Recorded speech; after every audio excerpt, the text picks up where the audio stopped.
Wala ka talagang kwenta kahit na kailan. Pabigat ka na nga rito sa bahay, talagang gumawa ka pa ng gulo. Hindi mo na ako binigyan ng kahihiyan dito sa baryo natin. Ano na lang ay isipin ng mga kumpare ko? May anak akong sira ulo at walang modo. Tay, hindi naman po ako nauna eh. Tinutukso nila ako maitim kaya inalmahan ko lang sila. Hindi ko naman inaakala na hantong kami sa suntukan eh. Hindi ko kasalanan yun. Wala naman akong ginagawa, bigla-bigla silang manlalait. Kahit na Roman, matatanda pa rin ang mga sinaktan mo. Matatanda! Lalabas pa rin na wala kang modo. Baka isipin pa ng mga yan, tinuruan kita maging basag ulo. Lumabas ka doon, humingi ka ng paumanin sa kanila bago pa ito mas lumala. Kung hihingi ako ng paumanin sa kanila, dapat humingi din sila ng paumanin sa akin.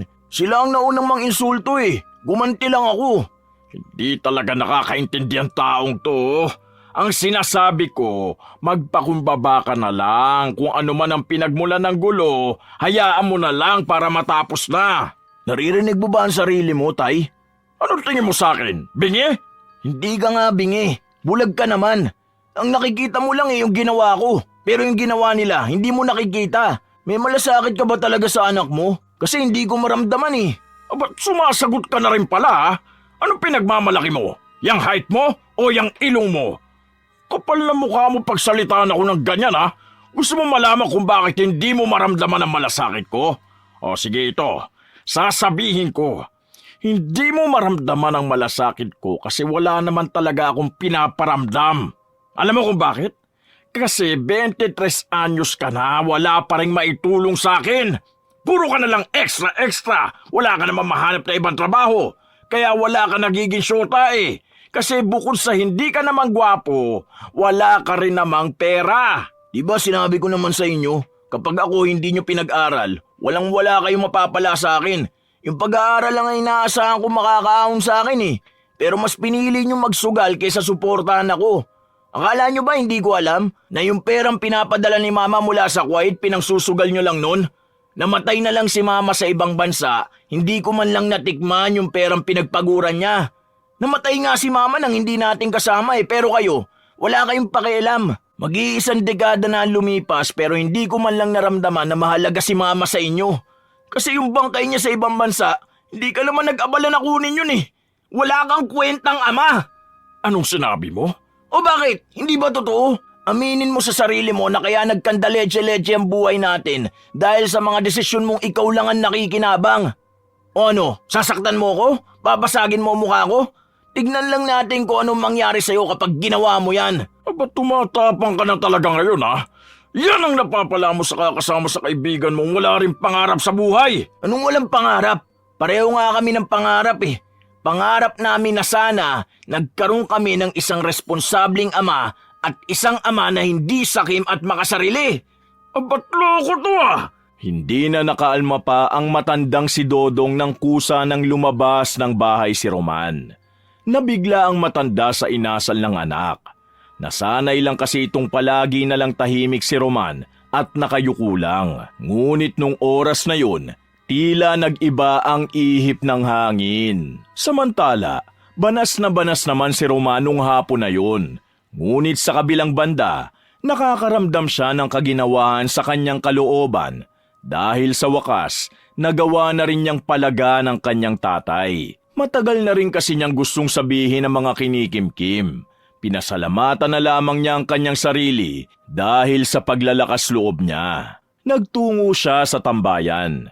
Walang kamatayang bilyaran na bata pa lang siya, pinamumugaran na ng mga kagaya niyang walang maayos na direksyon ng buhay. Nakita niya roon ang kaibigan niyang si Edison. Kinawayan pa siya nito bago siya makalapit. Oh, bakit nakabusangot na naman yung mukha mo? Alam mo pare, tayong mga pangit, dapat lagi tayong nakangiti. Mas lalo tayong pumapangit kapag nakasimangot eh. Kahit buong araw tayong ngumiti, walang magbabago sa mukha natin. Maliban na lang kung magparetoke ka. Eh ano na naman ba kasi problema mo? 3 araw nga tayo hindi nagkita kasi abala ka sa extra mo eh. Tapos ngayon ganyan ka. Nagkasagutan kami ni tatay eh. Huh? Paano nagkasagutan? Ano na naman kasing pinagtalunan nyo? Nabalita mo bang nakipagsuntukan ako kina Mang Toning at sa mga kainuman niya? Hindi, Bakit? Anong nangyari? Mga siraulo yun eh. Inaasar akong maitim. Di pinatulang ko para madala. Ito naman tatay ko, gusto niyang ako pa ang hihingi ng paumanhin.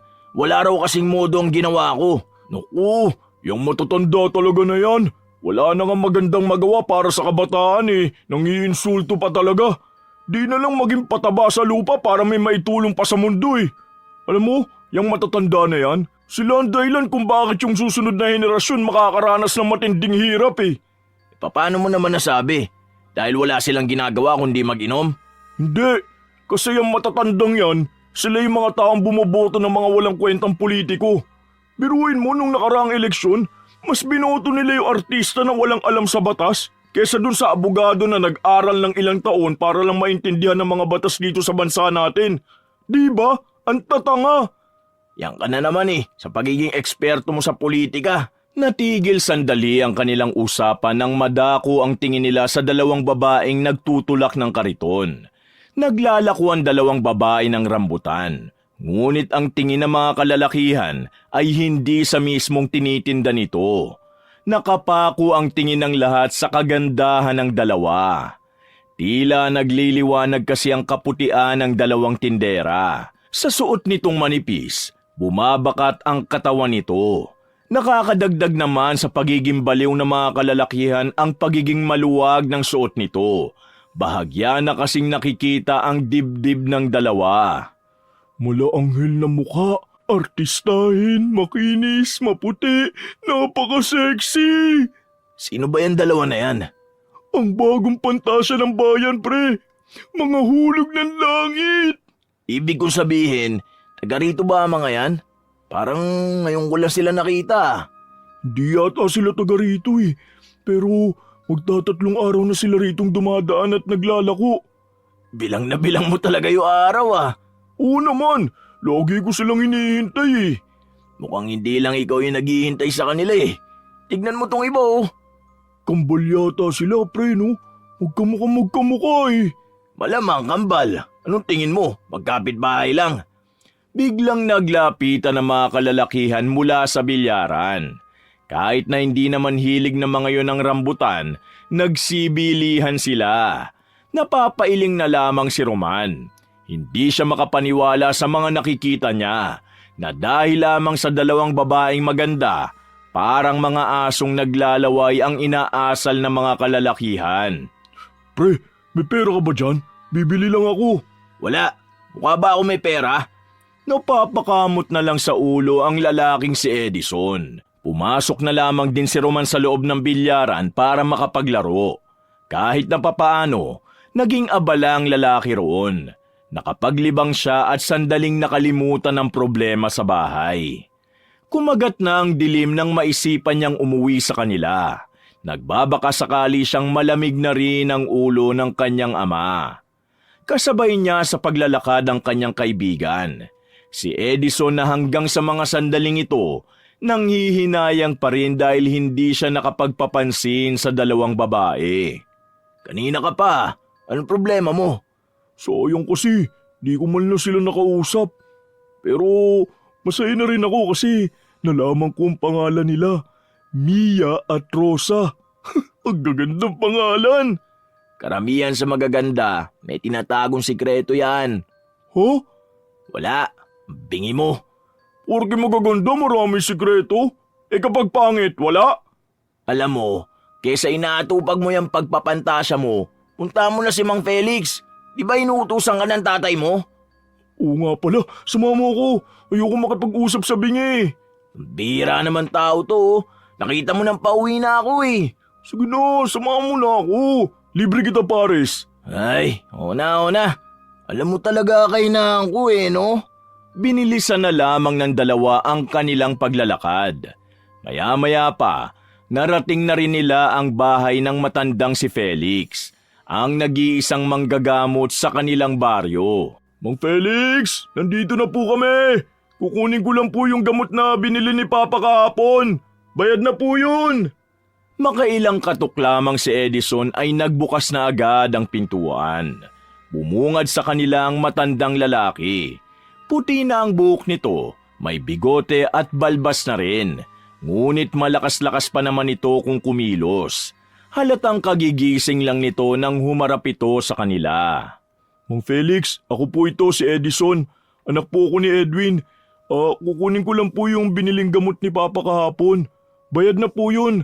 Kailangan na po niya eh. Ha? Kailangan ng pinya? Bakit? Anong gagawin natin sa pinya? Wala naman akong tanim na pinya rito Hindi po. Ibig ko pong sabihin, kailangan na po niya yung gamot. Gagamitin na niya kasi inuubo po si Papa. Baka po pwede nang kunin. Yung gamot sa ubo pala. Pakisabi sa papa mo may kulang pa siyang 100 para doon sa utang niya nung nakaraan. Yung kulang, iaabot ko na lang po rito bukas. 100 po, no? 100 puno pinagsasasabi mo. Ano ba talaga pinag-uusapan natin? Yung puno, yung gamot, o yung kulang? Yung kulang po ni Papa at yung gamot niya. Ang bingi niyo po kasi. Ako, bingi? Iniinsulto mo yata ako Tapos yun narinig. Kaya ayoko sumasama rito Sumasakit ang ulo ko. Maghintay kayo dyan. Kukunin ko lang yung gamot. Sandaling umalis ang matandang lalaki. Napabuntong hininga na lamang silang dalawa. Kumakamot sa ulo. Konsumido na ang lalaking si Edison. Kung hindi lang talaga mahalaga ang gamot para sa ama niya, hindi na siya haharap sa bingi na si Felix. Itong isa, sa ubo yan. Ito namang isa, kapag nailuluwanan niya ang plema, saka ito iinumin, para naman ito sa panlinis. Ayun, makakatulog na ring mahimbing si Erpat. Maraming salamat po. Mauna na po kami. Sandali, kayo bang dalawa may ginagawa sa buhay? Wala naman po. Bakit? Ano pong meron? Kailangan ko ng katulong bukas. Extra kayo sa akin kung gusto ninyo. May pasyente kasi ako. Hindi ko kayang magawa yun na mag-isa Pag-iisipan ko po. Ikaw pre. Hindi ko rin alam Pag-iisipan po namin. Baka kasi may iba din kaming gagawin May ibang alin? May ibang gagawin po. Hindi kita maintindihan. Malis na nga kayo. Balikan nyo na lang ako kapag nakapag-desisyon na kayo. Sa Miyerkules pa naman ang lakad ko. Maraming salamat po ulit. Anong kulit? Hindi kulit ang pangalan ko. Nagmamadali na lang naglakad ang dalawang binata. Nang makalayo na sila, saka lamang nakahinga ng maluwag ang magkaibigan. Makalipas lang ang ilang minuto, nakabalik na rin sila sa kanilang sityo. Naghiwalay na ang magkaibigan nang lumiko na sila sa isang kanto. Habang mag-isang naglalakad ang lalaking si Roman, nakita niya ang dalawang babaeng nagtutulak ng kariton. Bumaon ang gulong ng kariton sa lupa. Lalagpasan na lamang sana ni Roman ang dalawang babae, ngunit tinawag siya ng isa. Kuya, pwede mo ba kaming tulungan? Napatigil si Roman sa paglalakad. Nagdadalawang isip kung lilingon ba o hindi. Naramdaman na lamang niya na nasa tabi na pala niya ang dalaga. Hinawakan siya nito sa braso. Nang maramdaman niya ang malambot na kamay ng babae, tila may kung anong kaba ang dumaloy sa kanyang katawan. Huwag mo ko hawakan. Paumanhin, pero pwede mo ba kaming tulungan? Hindi namin kayang iangat ang kariton. Tiningnan ni Roman ang gulong. Nakita niyang nakalubog nga yun. Naiilang man siya sa dalawa, nagdesisyon pa rin siyang tulungan ito. Inangat niya ang kaliwang banda ng kariton at mabilis naman itong naialis sa lubak. Maraming salamat, kuya. Mabuti na lang at dumating ka. Kung hindi, baka... Walang anuman. Tutuloy na ako. Maraming salamat, Roman. Paano mo nalaman ang pangalan ko? Narinig ko lang nung nakaraan na tinawag ka ng kaibigan mo. Sige Lumapit ang babaeng si Mia, habang ang isa namang babae na kasama nito ay nakatingin lamang sa kanila. Ngumiti si Mia kay Roman. Sa hindi malamang dahilan, tila bumilis ang tibok ng puso ni Roman. Hindi niya magawang tumingin sa mata ni Mia. Pakiramdam niya, may kung anong bagay ang umaakit sa kanya para tingnan ang kagandahan ng dalaga. Maraming salamat sa iyo. Hindi lahat ng lalaki kagaya mo. Sana magkita tayo ulit. At sana maging magkaibigan tayo. Sige. tutuloy na ako ha. Bumuntong hininga na lamang si Roman. Hindi na siya humarap pa ulit at nagmadali na lamang siyang naglakad paalis.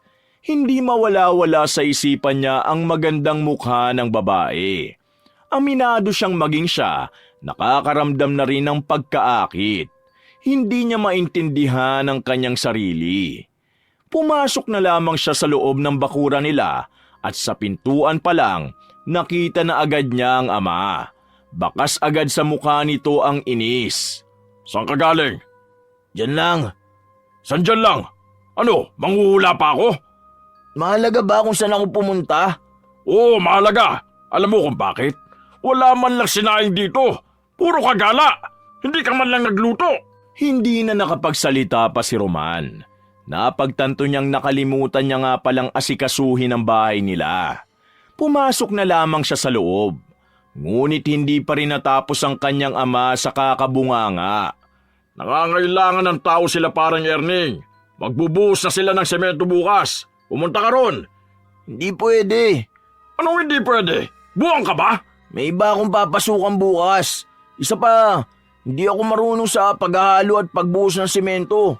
Hindi yan ang trabahong para sa akin eh. Makakaabala lang ako sa kanila. Alam mo ba kung bakit hindi ka umuunlad? Kasi mapili ka sa trabaho. Eh wala ka namang... Kayo nga rin eh, kaya hindi kayo umuunlad. Kasi dapat engineer ka nung araw. Pero pinili mo maging operator sa sabong. Anong sinabi mo, ha? Gigil na naman ang matandang si Dodong. Ngunit hindi na lamang yun pinansin ni Roman. Wala na siyang pakialam kung ano man ang sinasabi ng kanyang ama. Itinuon na lamang niya ang kanyang atensyon sa kanyang ginagawa. Mabilis na lumipas sa mga araw at kung ano-ano na namang trabaho ang pinasok ni Roman. Kinailangan niya ng pera dahil gusto na sana niyang umalis sa puder ng ama. Sigurado ka na bang lilipat ka na? Kaya mo na ba? Kaya nga kailangan ko ng pera eh. May alam ka pa bang pwedeng pasukan? Kanina, nakausap ko si Mang Felix. Sabi niya sumama daw tayo sa kanya kung kailangan natin ng pera. Ano, gusto mo bang patusin? Ano bang gagawin natin dun? Baka aalalayan lang siya o magiging helper. Marami yatang gagamutin eh. Ayos ba bigayan dyan? Bigayan ng alin? Malamang pera. Ano ba dapat? Ibang bigayan kasi nasa isip ko eh. Pero maayos naman ang pera daw dito. Yun ang sabi niya. Sama mo ko. Patusin na natin. Kailangan ko ng pera eh. Buntong hininga ang naitugon ni Edison. Ngunit pumayag na lang din ito sa gustong mangyari ni Roman. Kaya naman maya-maya lang, nagtungo na rin sila sa kinaroroonan ng bahay ni Mang Felix. Ngunit bago sila makarating doon, meron silang nakitang mga taong nagkukumpulan sa gilid ng tulay. Agad silang lumapit doon dahil naiintriga sila kung ano ang naroon. Pagsilip nila, nakita nila ang isang lalaking nakahandusay sa gilid. Tila nababad na ito sa tubig dahil medyo lumobo na rin ang katawan. Hindi na makilala ang mukha, ngunit ang mas nakapukaw ng kanilang pansin ay ang wakwak na tiyan nito. Wala nang laman sa loob. Ano nangyari sa lalaking yan? Gagi, ang lala. Brutal. Baka matagal na siya nakababad sa tubig. Ibig kong sabihin na yun yung butas ng tiyan niya, pre. Baka binutas na ng kung ano mga hayop yan. Mali! Napalingon sila sa kanilang likuran nang marinig nila ang tinig ni Mang Felix. Seryoso ang mukha ng matandang lalaki. Tila nababahala ang reaksyon ng mukha nito. Bumuntong hininga ang matanda at sandaling tumingin sa kalunos-lunos na sinapit ng biktima. Bigla-bigla kayong lumilitaw para kayong kabuti, Mang Felix. Pero ano bang mali yung sinasabi nyo? Hindi hayop ang dumali sa kanya, kundi aswang! Pagkasabi ni Mang Felix, agad na napatingin ng ibang tao sa kanya. Tila nagtataka rin ang mga yun, para bang napapaisip din. Nang mapansin nilang parang nakatingin na ang lahat sa kanila, nauna nang naglakad ang matandang lalaki. Sinundan naman ito ng dalawang binata. Nang makalayo na sila roon, saka lamang binagala ni Mang Felix ang paglalakad. Mang Felix, ano yung sinasabi niyo na aswang ang gumawa nun sa biktima?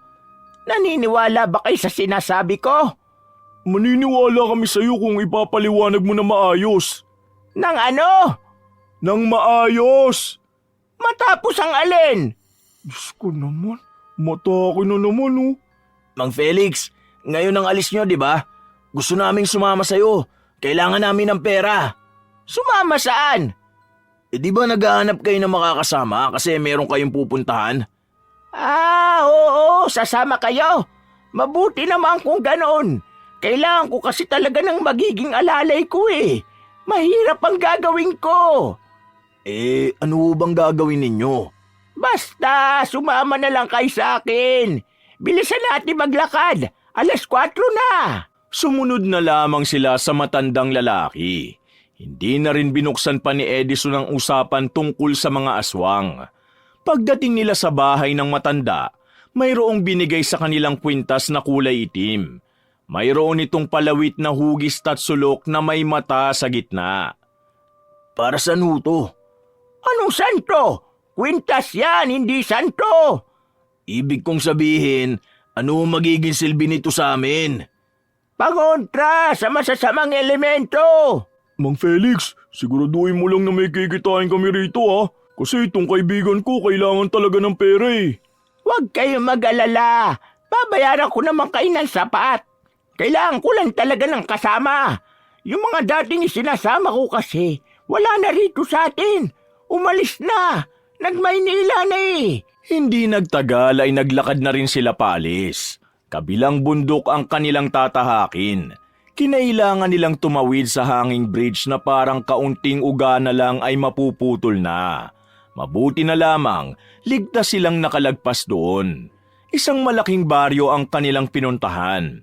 At sa bungad pa lang ng baryo, mayroon ng isang pamilyang sumalubong sa kanila. Dinala sila sa isang malawak na bakuran at sa likod ng bahay, inabutan nila roon ang isang lalaking nakatali sa katawan ng puno ng nyog. Nangingitim na ang ilalim ng mata nito. Mang Felix, ano nangyari dyan? Sinapian! Sinapian? Hindi na tumugon ang matanda. Sa halip, kinausap nito ang ama ng lalaking nakagapos, habang ang dalawang lalaki naman nasa gilid lang. Sa hindi malamang dahilan, nakakaramdam sila ng kaba. Kainis naman to si Mang Felix, kaya pala hindi sinabi sa atin kung anong gagawin. Ganito pala aabutan natin. Hayaan mo na, mukhang aalalayan lang naman natin siya eh. Baliw, paano kung yung nakasapi dyan lumipat sa atin? Pwede ba yun? Oo, pwede yun. Palibasa, hindi ka naniniwala sa mga kababalagyan eh, no? Naniniwala naman ako, pero depende kung mararanasan ko mismo. Matapos makausap ni Mang Felix ang magulang ng lalaki, sila naman ang kinausap nito. Ganito ang gagawin ninyo. Bago kami sumunod sa'yo, sabihin mo muna sa amin kung totoo ba talagang sinapian yan. Sinapian ng demonyo? Sinapian ng aswang. Ha? Sumasapi ang aswang? Oo, may mga aswang na kayang gumawa noon. May mga aswang na kayang ihiwalay ang kaluluwa nila sa katawan para pumasok sa ibang katawan.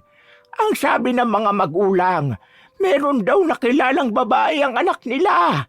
Yun ang inihinala nilang aswang. Minamanipula ang katawan ng lalaking yan para kunin balang araw. Wala akong alam sa mga ganyan, kaya simulan na lang siguro natin. Bago natin simulan, gusto ko muna kayong tanungin. Handa na ba kayo? Ay wow, ngayon pa talaga nagtanong. Wala naman kaming choice eh. Handa na kami. Sabihin nyo lang kung anong gagawin. Kung anong alin? Kung anong maitutulong namin sa pagpapalayas ng kung ano man ang nakasapi sa lalaking yan. Tumango na lang ang manggagamot na si Felix. Maya-maya pa, lumapit na rin si Mang Felix sa lalaking nakagapos. Madiin na idinikit ni Mang Felix ang daliri nito sa leeg ng lalaki.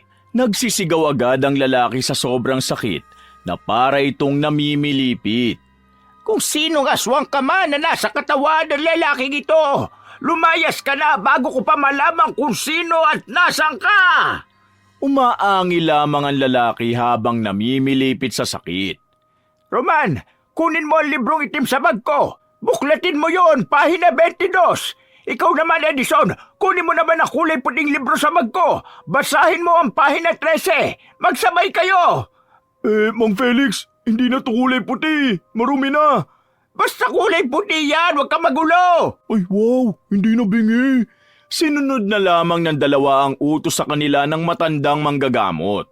Maya-maya pa, naramdaman na lamang ni Roman na may tumutulo ng dugo mula sa ilong niya. Normal lang ang pagdugo ng ilong. Ituloy nyo lang. Habang binabasa nila ang nasa libro ng paulit-ulit, naririnig nilang nagsasalita na ng Latin si Mang Felix. At dahil doon, unti-unti nang kumakalma ang lalaki.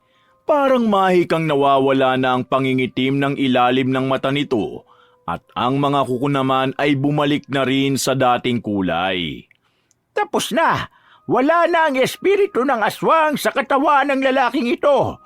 Isusuot ko sa kanya ang kwintas na ito pang hindi na siya guluhin pa ng aswang.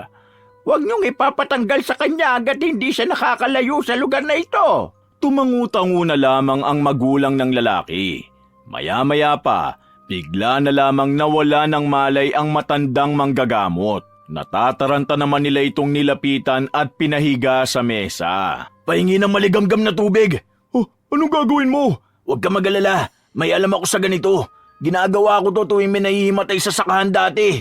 Naging maayos naman ang pakiramdam ni Mang Felix dahil sa mga ginawa ni Roman.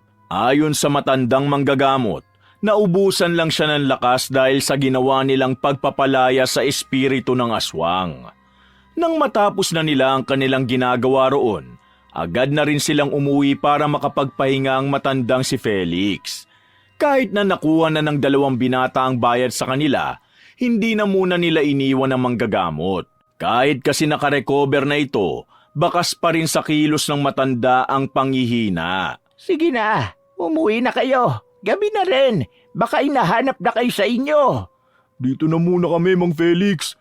Kailangan nyo na makakasama eh. Nangihina pa rin kayo. Sanay naman na ako eh. Ginagawa ko naman yun noon pa. Kaya sanay na ang katawan ko sa mga ganong uri ng sitwasyon. Normal lang ba talaga ang ganon? Para kang mamamatay na eh. Normal lang naman yun, kaya hindi dapat kayo mag-alala. Kung normal nga lang, bakit ba nahihimatay? Ibig ko sabihin, bakit nawawala ng lakas? Ang ritual na ginawa ko ay hindi basta-basta. Natutunan ko ito sa isang mahusay na albularyo sa probinsya namin. At ayon sa ritual, kailangan mong ialay ang lakas mo para maging epektibo ang pagpapalaya sa masamang elementong nakasapi.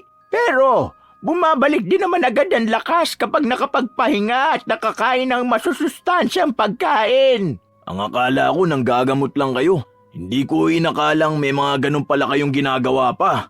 Manggagamot ako, pero kasama sa pagiging manggagamot ang aralin ng ilang matataas na level ng ritual. Kasi may mga sakit na hindi kayang gamutin ng mga halamang gamot. Yung tungkol naman dun sa aswang, babae ba talaga ang nakasapi sa lalaking yun? Babaeng aswang. May kakayahan siyang makagamit ng itim na mahika o itim na kapangyarihan. Mapanganib ang mga ganong uri ng aswang. Pero yung nakasapi sa lalaki kanina, hindi pa siya biyasa sa gawaing ganon. Kaya bago pa siya maging biyasa, kailangang mapuksa siya agad. Ibig niyo bang sabihin, hanapin niyo siya para patayin? Ganon ang mangyayari. Pero tingin ko, kailangan ko na munang ipaalam ito sa samahan ng mga manggagamot. Para bukod sa akin, meron pang ibang magkakaroon ng interes na paslangin sila. Paano nyo malalaman kung sino ang aswang? Kailangan kong obserbahan ang lugar natin. Bukod sa lalaking pinagaling natin kanina, meron na siyang iba pang biktima. Ibig sabihin lang nun, pagala-gala lang ang aswang dito sa baryo natin. Nagkatinginan na magkaibigan. Sa hindi malamang dahilan, naramdaman na lamang ni Roman na parabang nagtindigan ang kanyang balahibo. Napahaplos na lamang siya sa kanyang braso. Nilalamig siya kahit hindi naman malamig ang panahon. Kaya kayo, mag-iingat kayong dalawa. Ang binibiktima ng aswang ay lalaki. Marahil nangaakit siya o kaya gumagamit ng gayuma para mas madali nilang mauto ang magiging biktima nila.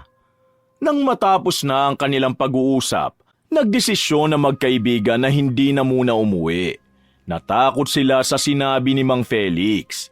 Dinahilan na lamang nila na gusto nilang bantayan ang manggagamot. Ngunit ang totoo, takot na silang maglakad pa uwi. Dakong alauna na ng madaling araw, hindi pa rin makatulog si Roman at Edison. Nakatingin lang sila sa bubungan ng bahay ni Mang Felix. Mula kanina, parang hindi ganong nabibingi si Mang Felix. Baka nakaapekto yung pagkahimatay niya kanina. Ano yun? Naalog yung tutuli? Buwang, matulog ka na nga lang. Kung ano-ano na naman sinasabi mo eh. Mga bandang 3:00 na nakatulog si Roman. Bandang 6:00 naman, nagising na rin sila nang maamoy nila ang niluluto ni Mang Felix. Magandang umaga, Mang Felix. Pasensya na at mukhang tinanghali na kami. 6:00 pa lang, wala pang tanghali. Buti naman at nagising na kayo. Kumain na kayo. Masarap ito niluto kong nilatik na biko. Wow, gustong-gusto ko yan. Masarap yan. Maraming salamat po, Mang Felix. Nag-abala pa kayo. Nakakabala pa ako? Ha? Matapos ko kayo pagluto, sasabihan mo pa akong nakakabala pa ako sa inyo? Mang Felix, hindi po yun na sinasabi ni Roman. Ang sabi niya, nag-abala pa kayo. Oo nga, nang abala pa ako. Inabala ko pa kayo. Diyos ko naman, inatake na naman ang kabingihan. Sabay-sabay pa rin naman silang nag-almusal noong mga sandaling yun, kahit nabanas sa kanila si Mang Felix. Ngunit kalaunan ay naging kalmado na rin naman ang matanda. Mga ilang sandali lang, umalis na rin sila ron. Habang naglalakad naman pa uwi sa kanilang bahay, nakasalubong na naman nila ang 2 babaeng maganda. Naglalako na naman ang rambutan ng mga ito. Kinapaka pa agad ni Edison ang kanyang bulsa at nang meron siyang makapang pera, tila nagningning ang kanyang mata sa tuwa. Kumakain ka ba ng rambutan? Hindi masyado, pero gusto kong bumili para makausap ko sila eh. Lalo na yung isa, yung tahimik. Nang makalapit na sila, tumigil agad si Edison. Nakangiti pa itong kinausap ang babaeng si Mia. Uy, ikaw si Mia, di ba? Ano nga ulit pangalan ng kakambal mo? Ayan si Rosa. Bakit? Bibili ka ba? Tinatanong ko lang, gusto ko lang matandaan ang pangalan niyo. Pero bibili ako. Magkano ang kalahating kilo? 80 na lang para sa'yo. Ayun, salamat. Pero matanong ko lang, bakit laging tahimik yung kakambal mo? Di ba siya nakakapagsalita? Nakakapagsalita siya. Tamad lang talaga magsalita. Kung gusto mo, kausapin mo siya. Huminga ng malalim ang lalaking si Edison bago lumapit sa isa pang babaeng si Rosa. Inaawat na ito ni Roman, ngunit hindi ito nagpapigil. Hello Rosa, maganda umaga. At mas maganda ka pa sa umaga. Magandang umaga rin. Ang ganda mo. Para kang bulaklak sa aliwalas ng umaga. Namumukadkad ang ganda. Nagliliwanag ang iyong mga mata. Ang iyong maamong tingin ay tila naghahatid sa akin sa kaginhawan. Pagpasensyaan nyo na yan ha. Ngayon lang kasi nakakita ng maganda yan eh. Nagustuhan ko ang tula mo.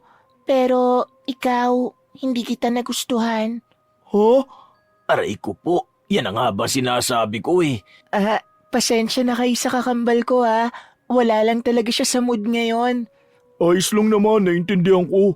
Di ko rin naman inahangad na magustuhan niya rin ako. Ang akin lang naman, sapat na sa akin na makausap siya na gaya ng ganito. Ang makita siyang nakatingin sa akin ay isa ng karangalan. Aray naman! Hindi bagay sa'yo maging makata. Nagmumukha kang tanga. Tara na, kunin mo na yung rambutan mo. Corny mo eh. Kuya Jay mo naman. Roman? Napalingon si Roman sa babae. Nakita niya itong nakangiti sa kanya. Hindi niya alam kung bakit. Ang gwapo mo. Sa halip na matuwa, nagsalubong pa ang kilay ni Roman habang si Edison naman ay kinikilig. Ang gwapo mo raw, pre. Buti ka pa napuri. May problema kaya ata sa mata eh. Ang daming tao na nagsasabing pangit ako at maitim. Kaya hindi ako maniniwala sa'yo. Nagsasabi ako ng totoo. Nakikita ko ang kalooban mo. Uy, ikaw nakikita mo kalooban ni Roman? Malaki ba? Umayos ka nga, bastos mo. Alis na kami Hinila na ni Roman ang kanyang kaibigan paalis doon. Agad din namang kumalas ang binata. Tila nangihinayang ito sa pagiging torpe ni Roman. Magkita na lang tayo mamayang hapon. Sige na. Tinapik ni Roman ang balikat ni Edison. Naghiwalay na rin sila ng landas. Pag-uwi ni Roman, kagaya ng kanyang inaasahan, galit na naman ang kanyang ama. Hindi kasi siya umuwi nung gabi, kaya minamaktol na naman ni Mang Dodong na walang pagkaing nakahain. Subalit hindi niya na lamang yun pinansin. At kahit nagbubunga nga na naman ang kanyang ama, nagawa niya pa ring makatulog. Dakong 3:00 na ng hapon nang magising ang binata. Naririnig niya ang boses ni Edison sa labas. Kausap nito ang kanyang ama. Paglabas niya ng kwarto, sumilip siya sa labas at nakinig kung ano ang pinag-uusapan ng dalawa. Mang Dodong, matanda na kayo Dapat magparaya na kayo sa akin. Binata pa ako. Ibigay niyo na sa akin si Mia. Anong ibigay? Kahit na matanda na ako, mas marami na akong karanasan sa'yo pagdating sa kama. Kaya natitiyak ko na sa akin siya mas mag-e-enjoy. Akin si Mia. Mang Dodong, di mo nakakayanin sa kama, no? Atakihin ka ng rayuma, ano ka ba? Kaya kung ako sa'yo, huwag ka na makipagkumpetensya pa sa akin. Si Mia para lang sa mga mas bata at mas malakas. Ano bang problema mo, Edison? Ikaw, ano bang problema mo? Ikaw ang nagpunta rito para sabihin sa akin may gusto ka kay Mia. Tapos ngayon gaganyan ka? Hindi na tumunganga si Romano mga sandaling yon. Agad na rin siyang lumapit sa dalawa para awatin. Pumagit na ang binata. Pinagdistansya niya ang dalawa. Ano bang katarantaduhan to? Itong papa mo kasi, bigla na lang magkakagusto kay Mia. Natikman niya lang yung rambutan, akala niya naman matitikman niya na rin si Mia. Kung to si Raulo Kinwento mo sa akin nakikita ko na yon. Nauna ako magkagusto sa'yo. Sandali nga pare, akala ko ba si Rosa ang gusto mo? Ano to? Ha? Si Rosa ang gusto ko? Oo, di ba nga binasted ka niya kahapon? Si Mia ang gusto ko. Anong pinagsasasabi mo dyan? Hoy, wag mo ibay ng usapan Ang mabuti pa, magkaalaman na lang tayo kung sino ang mananalo sa suntukan. Sa kanya si Mia. Sandali nga! Natameme ang dalawa nang sumigaw ng malakas si Roman. Banas na ito sa mga oras na ito. Hindi niya maintindihan kung bakit bigla na lamang naging interesado si Edison kay Mia, samantalang kay Rosa naman ito patay na patay. Ngunit ang mas pinagtataka niya ay bakit bigla-bigla na lang ding nagkagusto si Mang Dodong sa dalaga. Ano bang nangyayari sa inyo? Hindi naman kayo nagkakagusto doon tapos ngayon magpapatayan kayo? Mga siraulo ba kayo? Halika nga rito, Edison. Tara! Saan tayo pupunta? Pupuntahan ba natin si Mia? May gusto ka rin sa kanya, no? Manahimik ka na nga muna. Umamin ka na! Kapag hindi ka tumigil, sasapakin ko yung mukha mo.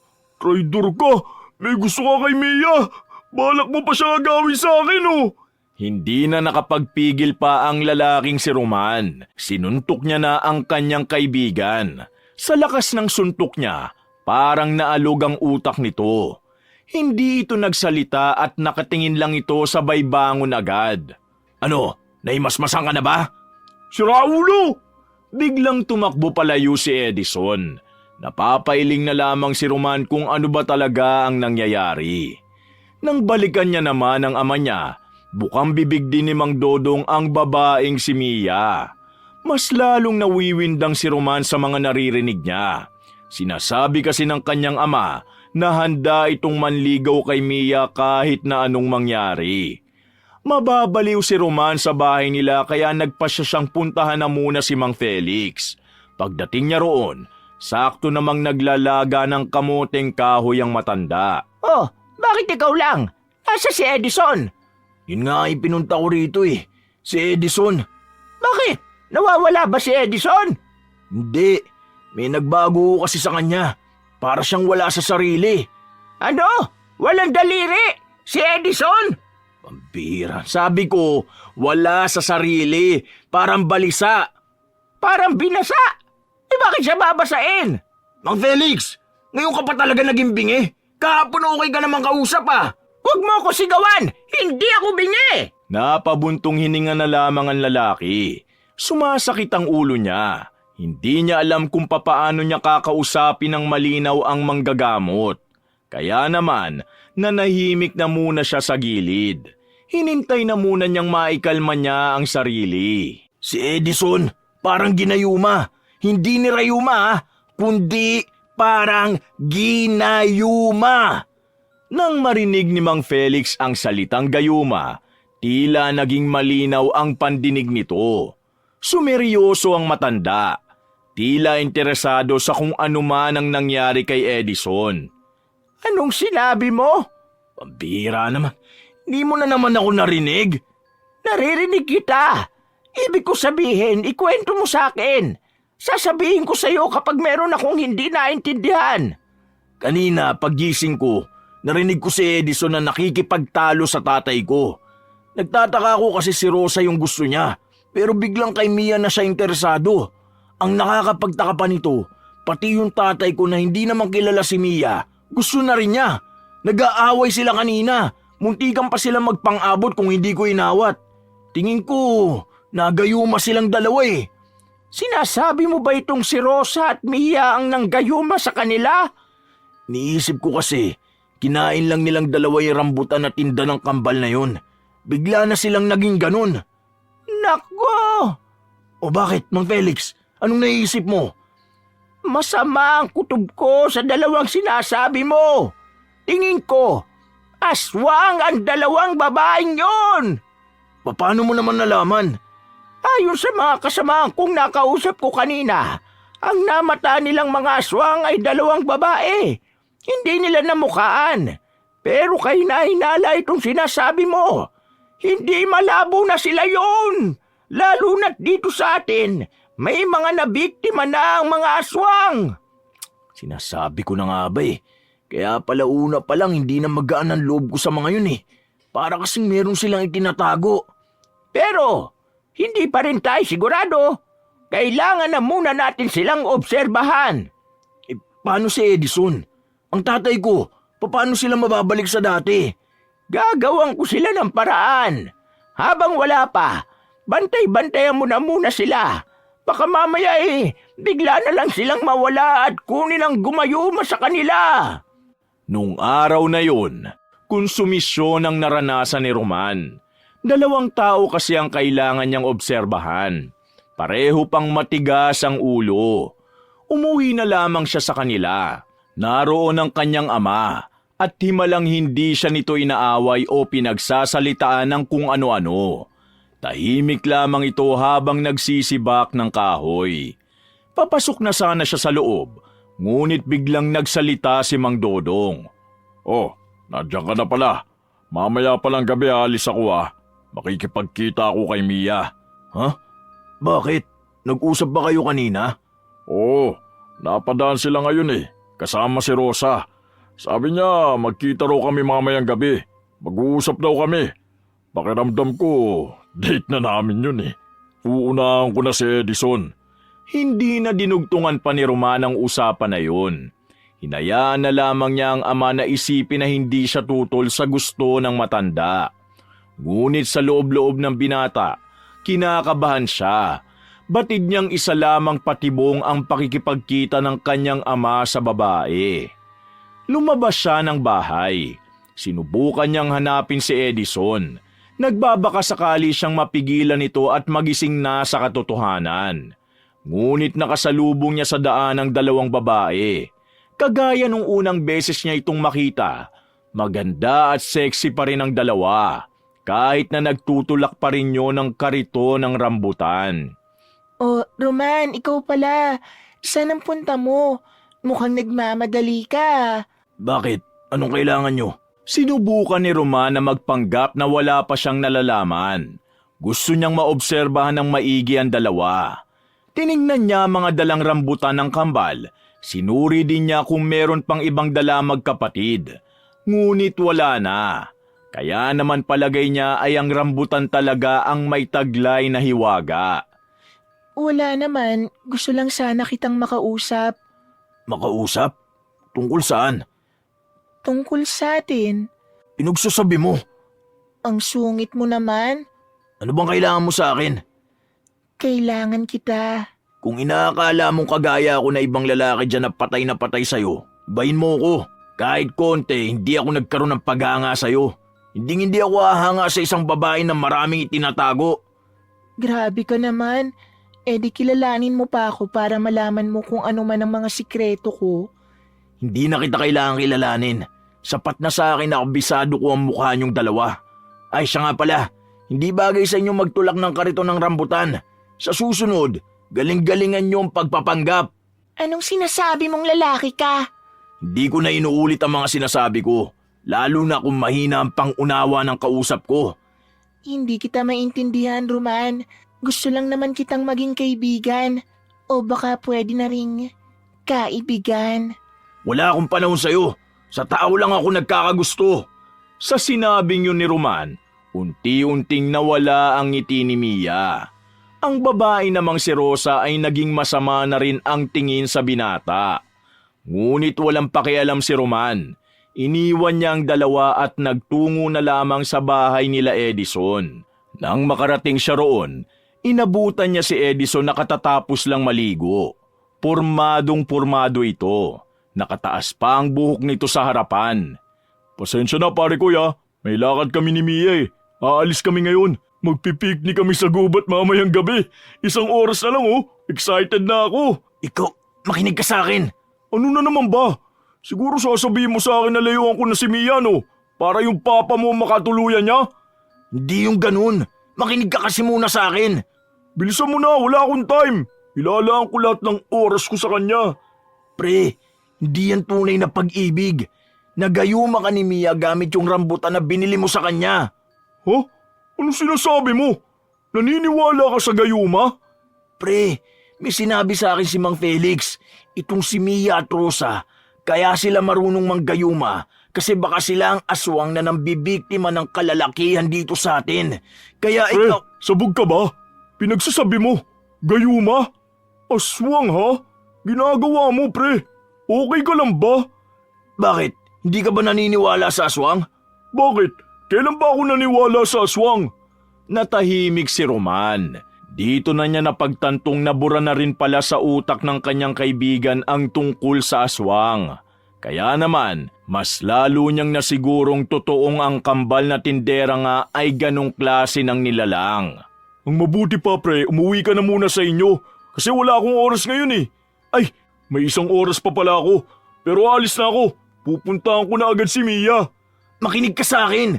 Minamanipula ka lang ni Mia. Kailangan mong gumising sa katotohanan. Ano ba? Bakit ka ba ganyan? Hindi ka ba makaintindi na masaya ako kay Mia? Bakit ka ba nakikialam, pre? Insecure ka ba kasi mas nauna ako nagkaroon ng syota kahit na pareho naman tayong pangit? Hindi ka alis. Dito ka lang. Kapag pumunta ka sa kanya, siguradong mapapahama ka. Kung pipigilan mo akong maging masaya, kakalimutan na kita bilang kaibigan ko. Alis nga dyan! Binangga pa siya ni Edison at saka naglakad na rin paalis. Susundan pa sana niya ito, ngunit bigla na lang itong sumabit sa napadaang truck. Wala na siyang nagawa kundi ang hayaan na lamang si Edison. Ang naisip niya ay ang kanyang ama. Kahit na banas siya sa taong yon, naroon pa rin ang kanyang pag-aalala rito.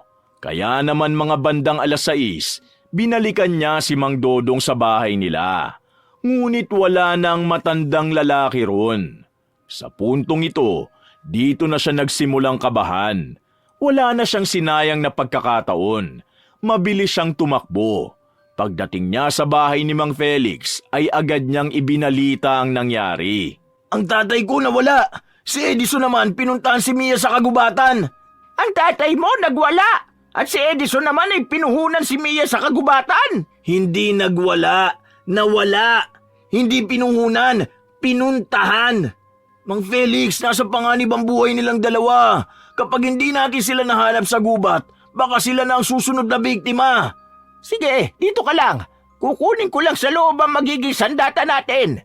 Marunong ka bang gumamit ng pana? Wala ka bang itak? Sige, mag-ita ka na lang. Matapos makuha at mahanda mga magagamit nilang sandata, Dali-dali na rin silang lumabas.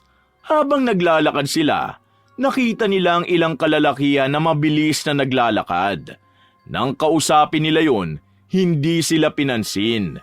Mukhang wala rin sa sarili ang mga kalalakihan na kahit pigilan sila ng kanika nilang asawa, hindi nakikinig ang mga yun. Tingin ko, mga kumain din ng rambutan ng mga to. Sundan natin sila. Malakas ang kutob ko na iisang lugar lang ang pupuntahan nila. At yun ay kung nasaan din si Edison at ang ama mo. Napatango na lamang si Roman bilang pagsang-ayon. Hawak-hawak niya ng mahigpit ang itak.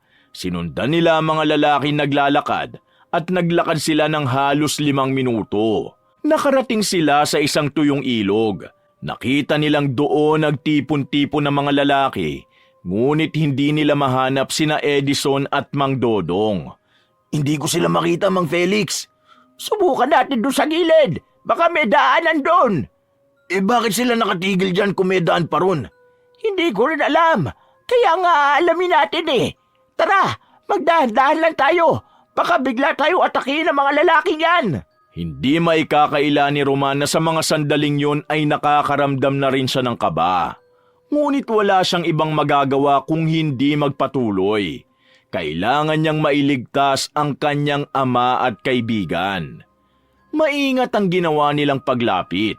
Hindi sila nakita ng mga kalalakihan na nakatigil doon at nakatingin sa malayo. Sinamantala nila na parang wala sa sarili ang mga yon. Mga ilang sandali lang, nakita na rin nila sa likuran ng isang bahay. Mayroong mahabang lamesa na yari sa kawayan sa tapat nito. Nakahiga at nakagapos doon si Mang Dodong at si Edison. Kapwa mga walang malay. Ayun! Anong gagawin natin? Dito lang tayo. Akong bahala. Asintado ka ba? Ako, tarantado. Loko ka. Manood ka lang. Bumunot ng palaso ang matandang manggagamot. Inasinta nito ng maigi ang kinatatayuan ng babaeng si Mia. Tapos ka sa akin ngayon. Galingan mo. Huwag ka nga maingay. Hindi ako makapag-focus eh. Pagbitaw ni Mang Felix ng palaso, pumukol yun sa direksyon ni Mia. Ngunit sa kasamaang palad, tila maagang naramdaman ng babae ang pag-asinta ni Mang Felix. Nakailag ang babae. Agad na rin namang silang lumabas nang makita nilang nagtago ang kambal. Bilis, lapit! Habang nakatago sila! Tumakbo sila palapit kay Mang Dodong at Edison. At habang wala pa ang kambal na aswang, agad nilang ginising ang dalawa. Kinurot nila yun sa singit. Mabilis naman itong napabangon. Buwisit ka! Bakit ka ba nangungurot? Sampakin ko kaya yung mukha mong hayop ka! Manahimik ka!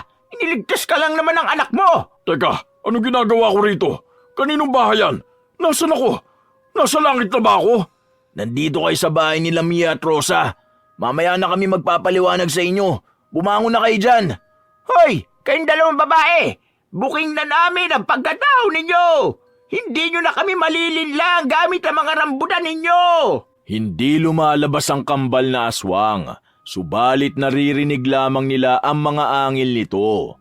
Kaya naman, hindi na nagsayang ng pagkakataon ang matandang si Felix. Dinukot na nito ang pilak na punyal at mabilis itong nagtungo sa likuran ng bahay.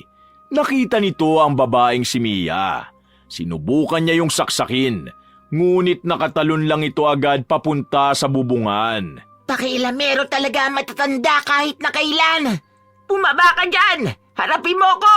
Hindi yung mga lalaking walang kalaban-laban dahil sa ginayuma mo! Hindi pa tayo tapos. Babalikan kitang matanda ka. Huwag kang umalis! Harapin mo ko! Tumalo ng babaeng aswang papunta sa puno ng nyog. Hindi na yun nagawa pang habulin ni Mang Felix. Pagbalik nito sa harapan ng bahay, nakita niyang nakikipagbunuan na si Roman sa isang lalaki na wala sa sarili. Walang iya! Anong tinitingin-tingin nyo? Tulungan nyo ako rito! Tulungan nyo siya! Nakasapi sa katawan niya ang espiritu ng isang aswang! Hahanapin ko ang katawan niya! Mabilis na pumasok ang matandang manggagamot sa bahay. Hindi niya nakita roon ang katawan ni Rosa. Kaya naman, sinubukan itong pumunta sa gilid ng bahay. At sa pagkakataong yon, naabutan niyang nakaupo ang katawan ni Rosa sa gilid. Hindi na nagdalawang isip pa si Mang Felix. Kinuha nito ang punyal at agad na itinarak sa babaeng aswang. Pagbaon ng punyal, saka lamang nagkaroon ng malay ang babaeng aswang. Huli ka na, iha. Dapat kanina ka pa bumalik sa katawan mo. Patay ka na ngayon.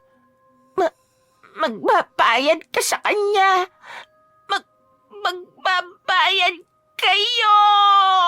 Hindi pa nakontento si Mang Felix. Mas ibinaon niya pa ang punyal hanggang sa tuluyan ng malagutan ng hininga ang babaeng si Rosa.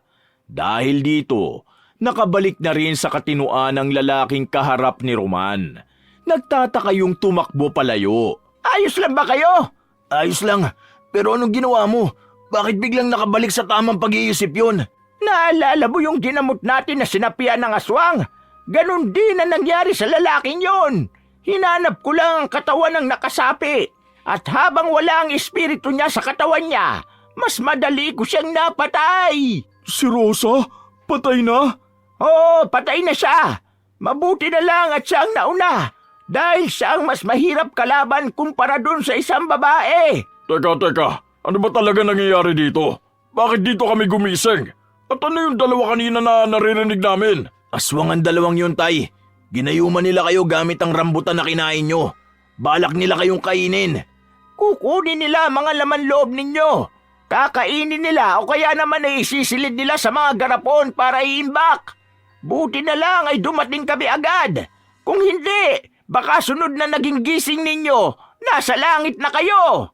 Wala akong matandaan sa mga nangyari. Ang huli ko lang natatandaan, pumunta ako sa inyo, Roman, na may dalang rambutan. Binigyan ko pa si Mang Dodong. Oo, yun din yung nakita ko kayong nag-aaway na pinag-aagawan nyo si Mia kahit na hindi nyo naman siya pag-aari.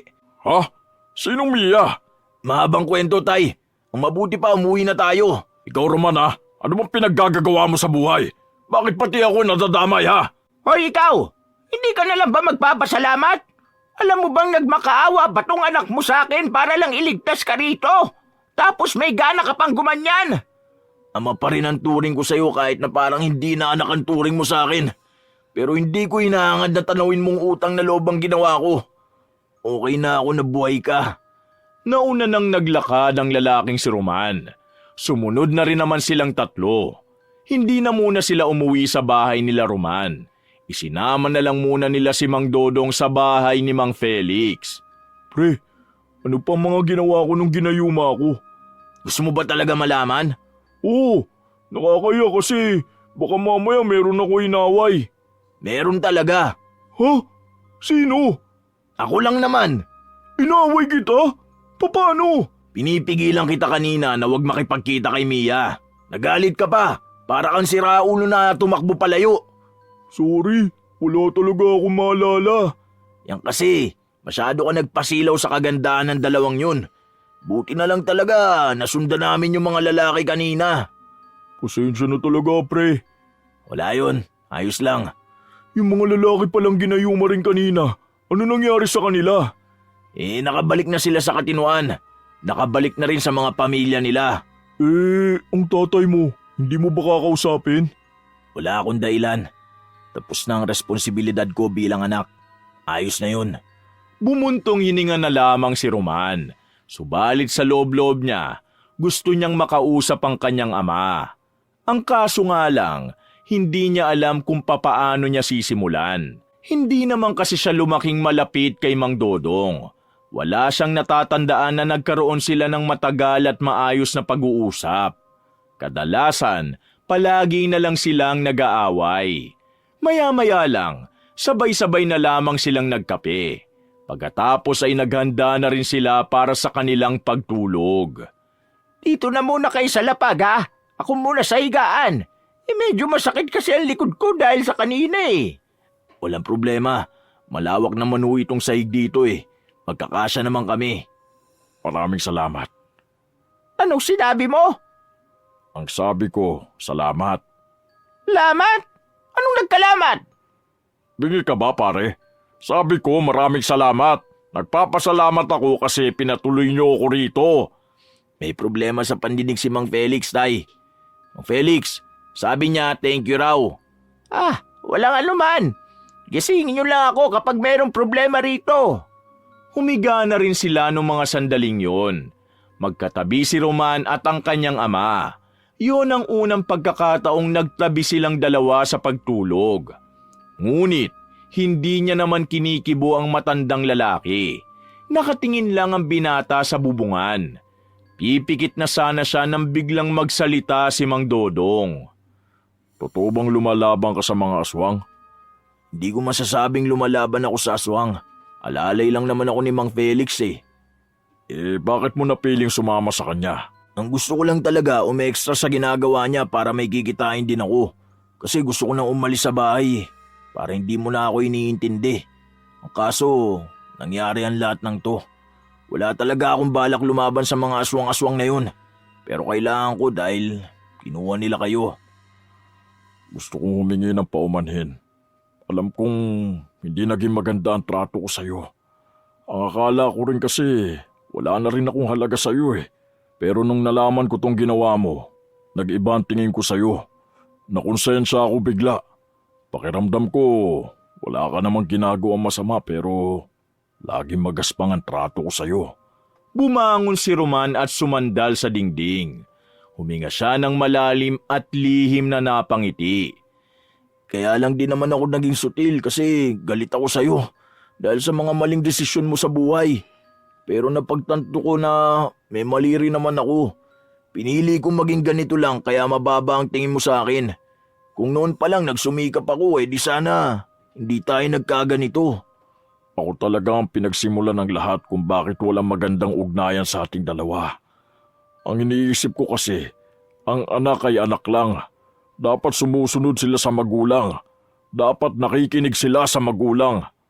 Pero hindi ko inakala na darating ang araw na mapagtatanto ko na dapat pala marunong din palang makinig ang mga magulang sa anak nila. Nakakatuwa! Wisit ka, nagulat ako sa'yo. Nakakatuwa kasi di ako sanay na mahinahon si Mang Dodong eh. Batukan kita dyan eh. Nakikinig ka lang yata sa pinag-uusapan namin eh. Paano ako makakatulog? Napapangiti ako sa pinag-uusapan ninyo eh. Matulog ka na. Napatigil si Roman sa kanyang sinasabi nang bigla nilang maramdaman na parang may tao sa labas. Nagkatinginan sina Roman at Edison. Nagkusang bumangon ang lalaking si Roman at saka dinampot ang itak na nasa gilid. Marahan niyang binuksan ang bintana. Sumilip siya sa labas, subalit wala naman siyang nakita. Isasara na sana niya ulit ang bintana nang biglang may tumagos na kamay sa dingding. Nahablot ng kamay na yon ang tagiliran ni Roman. Sa haba ng kuko ng kamay na yon, agad na dumugo ang tagiliran niya. Mang Felix, nandyan yung aswang sa labas! Aray ko, visit! Ano nangyari? Daplis lang to, hindi naman malalim. Bakit? Ano ba nangyayari? Katutulog ko lang eh. Nandyan yung aswang sa labas! Palabas? Wala naman palabas Wala akong TV. Yung aswang! Yung mabangis na nilalang nasa labas na, Mang Felix! Si Mia! Yung aswang! O sige, maganda kayong tatlo lalabasin natin. Nang makabuelo na sila, matapang silang nagtungo sa harapan ng bahay. Magkakadikit lamang silang tatlo. Malakas ang tibok ng puso ni Roman nang dahil sa kaba. Hawak-hawak niya ang tagiliran niya. Sabay-sabay silang napalingon sa itaas ng punong nyog nang maramdaman nilang naroon ang aswang. Nakakapit doon si Mia. Sabog-sabog ang buhok nito at mahahaba ang kuko. Tunay na aswang na ang anyuan nito. Hoy! Bumaba ka dyan! Hanggang ganyan ka na lang ba? Mang Felix, ito na ang pana nyo! Binalahan na ni Mang Felix ng palaso ang pana. Nang pukulan na nito ang babaeng aswang, ay hindi na naman yun tinamaan. Lumipat lang si Mia sa kabilang puno. Gumapang pababa at nagtago sa kung saan. Mabilis nila itong pinuntahan ngunit hindi nila inakalang meron palang inihandang pag-atake si Mia. Nagulat na lamang sila nang biglang hilahin ng aswang ang matandang si Dodong. Nadala yun sa dilim at agad namang sumunod doon ang anak niyang si Roman. Tay! Dito, tulong! Papatayin ako ng isang to!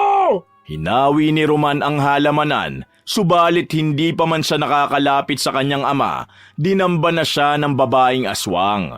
Pumaibabaw ito sa kanya. Kakalmutin na sana siya nito ngunit tinamaan ito ni Mang Felix ng palaso. Bumaon ang palaso sa balikat ng aswang. Mabilis naman itong gumapang paalis. Dito lang kayo! Hahabulin ko! Iika-ikang bumangon si Roman at agad naman niyang tinungo ang kanyang ama. Wala namang matinding sugat ang matanda. Tanging mga gasgas lang sa muka ang tinamo nito dahil sa pagkaladkad. Ayos lang ako. Kayo, ayos lang ba kayo? Pre, yung sugat mo sa tagiliran, dugo ng dugo. Ang mabuti pa, bumalik na muna tayo sa bahay. Si Mang Felix wala siyang kasama. Mang Dodong, alalayan niyo si Roman. Susundan ko si Mang Felix. Inalalayan na ni Mang Dodong ang binata. Ilang sandali lang din naman ay nakabalik na rin si Mang Felix at Edison. Inasikaso agad ni Mang Felix ang sugat ni Roman. Agad na tinapalan niyo ng malapad na dahon at meron ding pinanguyang mga tuyong dahon sa binata. Maya-maya lang din ay tinalian na rin ang benda. Pampamanhid ang pinakain ko sa'yo. Yung tinapal ko naman ay pampatigil ng dugo. Sigurado ka bang epektibo ang mga halamang yon? Oo, yun ang ginagamit ko sa malalaking sugat at malalalim. Pero itong kay Roman, mababaw lang. Kaya nakasisiguro akong gagaling din naman agad yan. Maraming salamat, Mang Felix. Medyo nawawala na yung kirot niya. Mang Felix, paano yung aswang? Marami pang araw para matugis natin siya.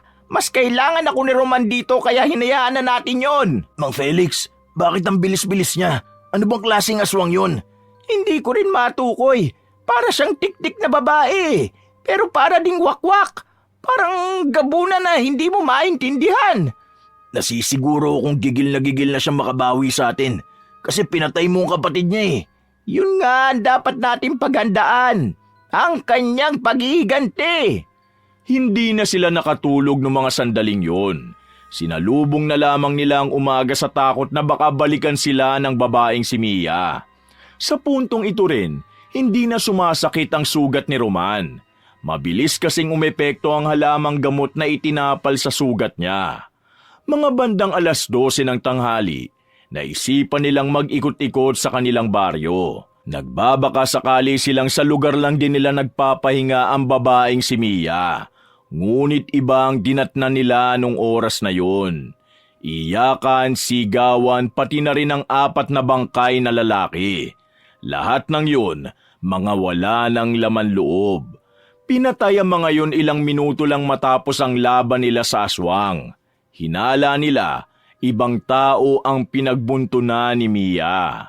Mang Felix, paano pala kung idamay niya pa mga inosente? Baka mamaya sa galit niya sa atin, ibuhos niya lahat sa mga tao. Meron akong naisip na paraan. Kailangan nating abisuhan ng mga tao tungkol sa pumapaslang na aswang. Kailangan nilang maihanda ang sarili nila sa posibilidad na umatake ang nilalang na yon. Habang nagkakagulo pa ang lahat, inumpisahan na nilang kausapin ang mga tao. Pinaliwanag nila ang sitwasyon. Kinwento nila ang tunay na nangyayari, subalit sa halip na makiisa sa kanila mga tao, nagalit pa mga yun sa kanila. Sila ang sinisisi sa mga buhay na nawala. Na kesyo kung hindi nila kinalaban ang mga aswang, hindi naman yun maghihiganti. Wala silang nagawa para baguhin ang isip ng mga tao. Lahat ng yun ay galit sa kanila. At may kanya-kanyang mga binabalak kung papaanong papaslangin ang salot na nilalang. Dismayado ang 4. Hindi sila makapaniwalang kahit isa, wala man lang sasapi sa kanila. Sabi ko na nga ba magagalit sila sa atin. Ano naman kasing kasalanan natin kung napahamak ang mga asawa nila, di ba? Di mo sila masisisi. Sa sobrang sakit na nangyari sa kanila, syempre hahanap na lang sila ng masisisi nila. Anong gagawin natin ngayon? Paano kung umataking ang aswang? Paano kung ang mga residente ang pagbuntunan? Kung ganon, wala naman na tayo magagawa. Nagsabi naman na tayo sa kanila eh. Problema na nila kung mapapahamak sila. Magbabantay tayo! Babantayan natin tong baryo na magdamag? Wala tayong ibang magagawa. Yun lang talaga. Kapag may mga napahamak na naman sa mga taong yan, sa atin pa rin isisisi. Kailangan nating ihanda mga sarili natin sa pagsapit ng gabi. Mabilis na lumipas sa mga oras. Malapit na rin kumagat ang dilim sa paligid. Ngunit ang mga tao tila walang pakialam. Walang nakinig, walang sumunod. Sila Roman naman ay agad na sinisimula na rin ang pagbabantay. Naghati sila sa dalawang grupo. Magkasama si Mang Felix at Edison, habang magkasama naman sina Roman at ang kanyang ama. Kung sakali mang may mangyaring hindi maganda, unahin mong iligtas ang sarili mo. Huwag ka nga magsalita ng ganyan, Tay. Hindi ka pa nga nakakabawi sa akin, parang gusto mo nang mamatay. Nagsasabi lang ako para maging handa ka sa mga pwedeng mangyari. Walang mapapahamak sa atin. Kakayanin natin ang aswang na yun. Ngumisi na lamang si Roman. Sa kanilang pagpapatuloy sa pagronda sa kanilang lugar, napatigil sila sa harapan ng isang bahay. Kaduda-duda kasi ang bahay na yun dahil sa mga nagkagulong mga bayong sa daan. Pagsilip din nila sa loob, nakita nila ang isang babaeng nakatayo sa harapan ng pinto. Umiiyak ito, ngunit hindi makapagsalita. Laking gulat na lamang nila nang biglang sumulpot ang aswang na si Mia sa likod ng babae.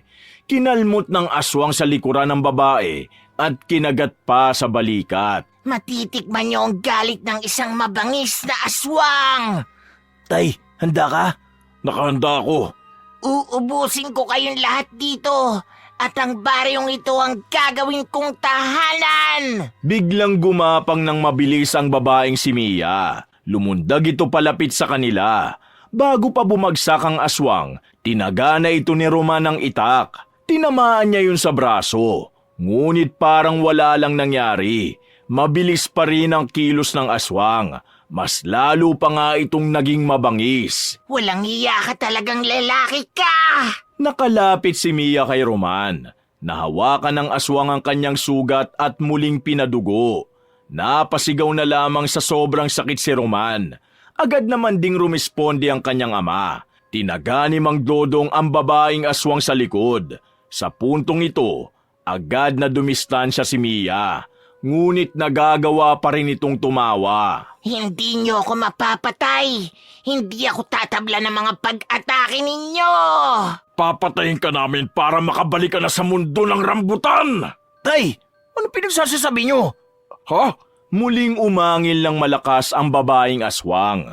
Tumutulo-tulo pa ang laway nito. Nanlilisik ang mata. Sa ikalawa nitong pag-atake, ang tinamaan naman nito ay si Mang Dodong. Nasugatan ng matandang lalaki sa bandang bewang, dahilan para mapaatras ito at maging ika-ika sa paglalakad. Ayos lang ako! Intindihin mo ang kalaban natin! Wisit ka talagang babae ka. Kaya una pa lang hindi na magaan ang loob ko sa'yo eh. Kasi mas pangit ka pala sa akin. Huwag kang magsalita na parang nakatikim ka na ng pakiramdam ng pagiging gwapo. Mas pangit ka pa sa masama kong balak. Nainsulto si Roman sa kanyang mga narinig. Kaya naman nagmamadali itong makalapit sa babae. Buong tapang nitong pinagtataga si Mia. Subalit mahusay ang ginagawang pag-ilag ng aswang. Nang makakuha ng tamang pagkakataon ng babae, agad nitong nahawakan ng kamay ni Roman. Naagaw nito ang itak sa lalaki at akmang tatagain na ni Mia si Roman. Ngunit buong puwersang binangga ni Mang Dodong si Mia. Pagtumba ng babae, pumaibabaw ang matanda. Susuntukin na sana ni Mang Dodong si Mia, subalit masyado itong malakas. Nagawa ng babae na tadyakan si Mang Dodong palayo. Hindi ninyo ako kakayanin! Tignan natin kung tama ka sa sinasabi mo. May kung anong bagay na dinukot si Roman sa kanyang bulsa. Nang muling umatake si Mia, isinaboy niya sa mukha ng aswang ang buhangin na dinukot pa sa bulsa. Nang mapuwing ang babae, nagmamadaling itinarak ni Roman ang itak sa tagiliran ni Mia. Subalit sa kasamaang palad, parang wala pa rin itong talab. Kung aagaw ka ng sandata, dapat siguraduhin mong magagamit mo yun sa pagpatay. Mahina kang nilalang! Nanlaki ang mga mata ni Roman nang mapagtantong tila hindi namamatay ang babae. Ginawa niya na ang lahat na makakaya niya, ngunit wala pa rin. Anong klase ka? Bakit buhay ka pa rin hanggang ngayon? Kahit nasabihin ko sa iyo, wala ka na rin namang mapapala dahil mamamatay ka na ngayon! Manahimik ka! Nakabangon ang matandang si Dodong. Nakakuha ito ng malaking bato na siyang naipalo niya sa ulo ni Mia. Nakaramdam ng pagkahilo ang aswang. Gumapang ito paakyat ng bubungan. Hingal na hingal ito. Tataakas ka na naman ba? Isa kang duwag! Wala kang bayag! Malamang babae yan eh. Oo nga pala. Masyado niyo yata akong minamaliit! Nakita na lamang nila na nangingisay-ngisay na si Mia. May kung anong matutulis na buto ang lumabas sa bandang likuran nito. Hindi nila inakalang may ipapalit pa palang anyo ang babae. Tay, takbo na! Bakit tayo tatakbo? Lalabanan pa natin. Mukhang hindi na natin kakayanin. Mauna ka na. Hanapin mo sina Edison at Mang Felix. Ikaw, bakit ka magpapaiwan? Kailangan ko magpaiwan. Dapat nasa akin lang atensyon niya para hindi maisipang mandamay ng iba. Sige na tay, alis na. Kung gusto mo pa makabawi sa akin, sundin mo ang sinasabi ko. Wala nang nagawa si Mang Dodong. Sinunod na lamang nito ang sinasabi ng anak. Samantala, napalunok naman ang laway si Roman ng dahil sa kaba. Halimaw na kasi ang anyo nito. Malayong malayo na sa pagiging babae. Nang umangil ito ng malakas, dito na nagkaroon ng kilabot sa sistema ni Roman. Umatake sa kanya si Mia. Hindi na umubra ang depensa na ginawa niya. Naagaw sa kanya ni Mia ang itak. Itinapon yun sa gilid at dinakma agad ng aswang ang kanyang leeg at itinaas siya sa ere. Katapusan mo ng lalaki ka! Habang sinasakal siya ng aswang na yun, kung ano-anong pangalan ng santo ang tinawag niya. Nang tingnan niya ang mata ni Mia, puot at galit ang kanyang nabasa roon. Mamamatay ka! Biglang may tumarak na palaso sa ulo nito. Nakabalik na si Mang Dodong kasama si Mang Felix at Edison. Sa pagkakataong ito, tinamaan na ni Mang Felix ang aswang. Nabitiwan nito si Roman, ngunit parang hindi yun tumalab. Kinuha lang ni Mia ang palaso at binali. Panibagong kalaban! Edison, ngayon na! Hinintay nilang makalapit ng bahagya ang aswang. Nang isang di panalangan distansya nito, bigla na lamang naglabas ng pang-spray si Edison. Tinapatan niya ng spray sa mukha si Mia. Naapektuhan ang paningin nito kaya ilang segundo itong walang makita. Mang Felix, ngayon na! Dinukot na ni Mang Felix ang kanyang pilak na punyal. Walang takot ang matandang manggagamot nang lumapit siya kay Mia. Itinarak ni Mang Felix ang punyal sa kaliwang dibdib nito. Napaatras si Mia. Nanlaki ang mga mata. Hindi makapaniwala na ang punyal na ginamit ni Mang Felix ay ang lehitimong pampatay ng malalakas na aswang. Hindi ito pwede! Pinipilit pang makagalaw ni Mia. Ngunit unti-unti niya nang nararamdaman ang matinding kirot na dulot ng punyal. Katapusan mo ng aswang ka! Muling hinugot ni Mang Felix ang punyal. Walang ano-ano ay itinarak ni Mang Felix ang punyal sa mismong ulo ni Mia. At sa pagkakataon ngang yon, tuluyan na ring napatay ang babaeng aswang. Kahit na anong bagay basta pilak, yon ang pangontra sa mga aswang. Patay na yan!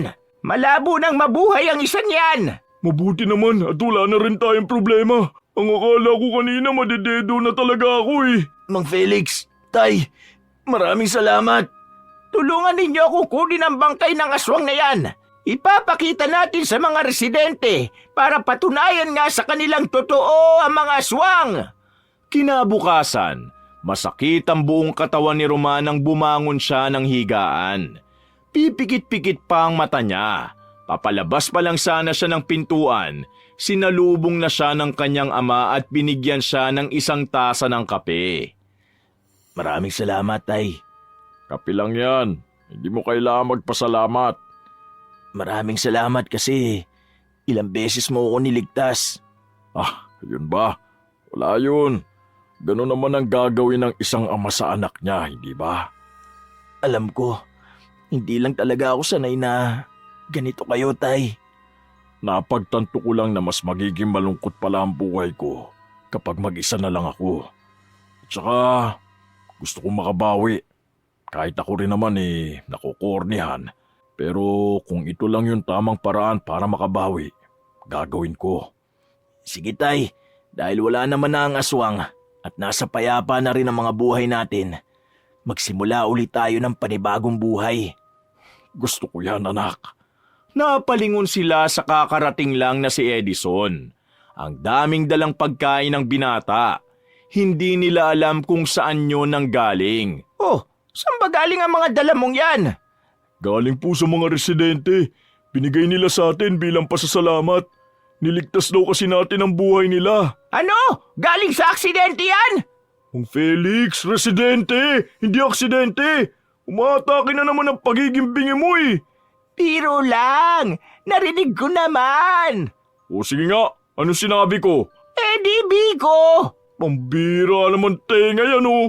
Nagtawanan na lamang sila nung mga sandaling yun. Sabay-sabay na lamang silang nag-almusal at magaan na rin ang kalooban ni Roman. Naging maduguma ng mga pangyayari. Malaki pa rin ang kanyang pasasalamat sa Panginoon. Dahil sa wakas, mararamdaman na rin niya kung papaanong mahalin ng isang ama. Lumipas pa ang maraming taon, mas lalong naging matibay ang samahan ng mag-ama. At kahit nawala ng aswang, magkasangga pa rin sina Roman at Dodong sa kahit na anong hamon ng buhay. Dahil ipinangako nila sa kanilang sarili na kahit na anong mangyari, ituturing na nilang pamilya ang isa't isa. Wakas!